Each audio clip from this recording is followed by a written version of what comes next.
evening, Walking into the Future of Internet Marketing by Adrian.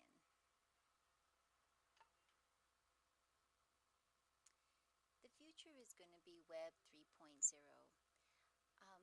It's a very interesting time in history. Even working on this presentation made me aware of all the changes we're going through as a species and the dynamic potential and strangeness of our future. Um, So there are going to be plenty of thrilling opportunities without a doubt. And companies are going to get very aggressive and they're going to figure out how to hold the attention of the consumer, both for purchases as well as for social media. That's what I think. So, the semantic web. It is the extension of the World Wide Web that enables people to share content beyond the boundaries of applications and websites. And what that means exactly is if you look at the diagram below, information is going to be coming from different places and with computers, if they are functioning ideally, a person can cancel an appointment, get an airplane ticket, and all of those cancellations and the purchase of that new ticket could align itself with the doctor's office scheduler agent, the electronic digital agent for the pharmacist, or not the pharmacist, the pediatrician if you're a mom, to accommodate any cancellation or a change in plans, basically instantaneously. So I looked up the definition for semantics. It is the study of meaning. It focuses on the relation between signifiers like words, phrases, signs, and symbols and what they stand for, their denotation. And so, in my idea, is that if computers are working correctly, this would be the perfect secretary. You can make changes and you can see if those changes are possible within a few minutes so that you could accommodate, say, your staff, especially if your staff are parents or teenagers, like in my situation, that have extracurricular activities but still need to excel academically.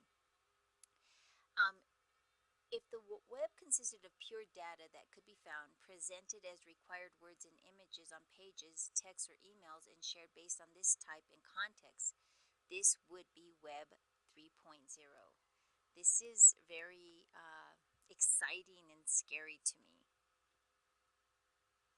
It could be both, right? It could be the change we need for saving our species, I believe, if used with wisdom and not greed. So Web 3.0 is individual data presented and shared as desired. One thing keeping this from being a reality is that computer software cannot interpret data meaning based on the context, right? That's where artificial intelligence starts to come in. So Sir Tim Berners-Lee, he helped invent the World Wide Web, and he wants to do an extension of the current web. Um, and so ideally this would work very well because if we had well-defined meanings in any form of communication, uh, human beings are able to move effectively and efficiently normally. And the value of the semantic web is going to provide information on demand, instantaneous. It already does, but this will take it to a whole different level of interaction. The semantic web holds the promise of being the next huge advance, a worldwide access to data on demand without effort. Again, it will be instantaneous. And that kind of concerns me because then how would you have controls with that? But on the other hand, if you had strong security systems, you could create online businesses that would allow moms to stay home and caregive their children in a completely different way. The the opportunities for humans in the medical industries, in the educational industries, uh, could be beyond anything I could ever imagine. Honestly, I can't even, my brain can't even think along those lines without getting overwhelmed. But the current web carries text, documents, photos, graphics, and audio and video files embedded in web pages that search engines struggle to catalog for users to find. Well, this 3.0 will just make it a lot easier, and everything will um, be simplified in some ways because we'll know exactly what we're looking for. And so, in a lot of ways, it will be efficient and effective. The semantic web is only one view of the future. There are a lot of different people making projections, prophecies about what will happen. But for sure, mobile devices will thrive, I believe. The stepping stones to Web 3.0. Many predict that Web 3.0 will include higher bandwidth, faster connection speeds, artificial intelligence, seamless social networking, or modular web applications, eliminating the need for software on individual PCs. The interactive media will change everything. Even the powers that have traditionally had power will have to rethink power once we become a part of the Web 3.0 reality. I had to look up the word cannibalize traditional media because I know what it means to be a cannibal, but this made sense to me. It is the decreased demand for an existing product. And then I teach media literacy, and it will be very interesting and challenging because if traditional media is basically a thing of the past and we're moving more to transparency media, how this will all impact the consumer, the household, the civic community, the global community will be dynamic, that is for certain. The following are some of the predictions by industry experts. Wearable computers, it's already here. 3D printing, distant online education.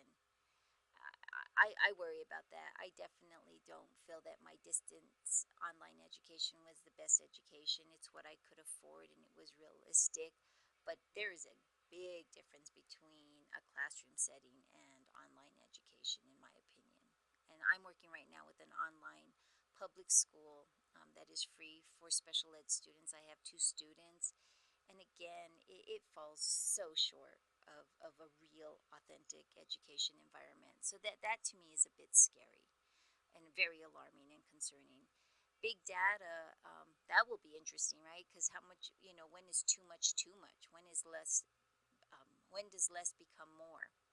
And marketers already are struggling to shape the C into usable consumer insights.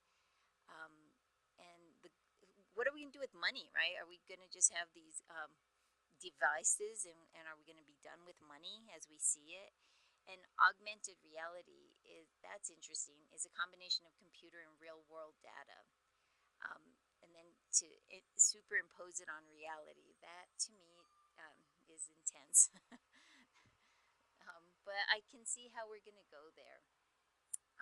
What I found interesting is when I looked up Google, Google lost Europe, and because they're really not interested in many of our cultural values. Yet I know when I was there in '89 when the wall went down, how technology changed all of Europe within the last 30 years, and so it will be interesting to see what happens with Google and Google watches and mobile devices.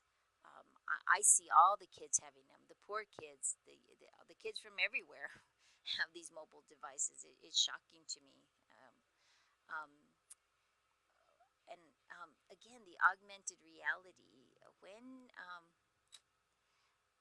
When is it when are we going to truly go insane as a society?